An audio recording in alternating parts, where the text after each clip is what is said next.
Hey, what's going on, guys? The U.S. needs to return the Balangiga Bells to the Philippines immediately right now. Let me explain why, okay? There needs to be a complete alliance and trust between the U.S. and the Philippines right now. And normally there is, but the Balangiga Bells is captured, is what the Americans captured in the U.S.-Philippine War that happened back in 1898, okay? Despite that war, 92% of Filipinos have a positive opinion of the USA. Well, I think now it's about 88%, but it's still very high. It's one of the highest, if not the highest in the world. Even higher than places like Canada, the UK, South Korea, Japan, which are strong U.S. allies. I'm not bashing these other countries. I'm just saying that's how much the Philippines appreciates what the U.S. did, liberating them from Japanese rule and protecting them from Chinese conquest.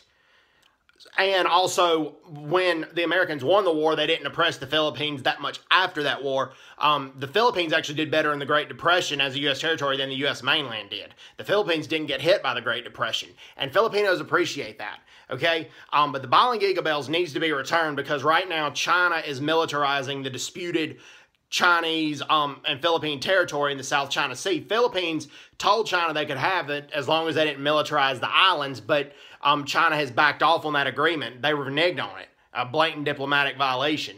And there needs to be complete trust so the U.S. and Philippines can go forward on this. And then also, that was not as much as Filipinos and Filipino guerrillas committed atrocities, and as much as they fired the first shot in the U.S.-Philippine War, that war shouldn't have happened because Philippines got their independence from Spain, and they at that time wanted to be a sovereign country themselves. They didn't want U.S. rule over them, and it was blatant violation of international sovereignty. Now, after that war, there was extensive cooperation, and it was a very generous occupation after the war. But keep in mind, I understand the Balangiga Bells were captured after Filipino guerrillas disguised themselves as civilians, served U.S. soldiers food and catered to them, and then massacred and killed them. They disguised themselves as, some of them disguised themselves as Catholic nuns. So I can understand that. And that's when, actually, after that, there were atrocities against Filipinos that shouldn't have happened during the war.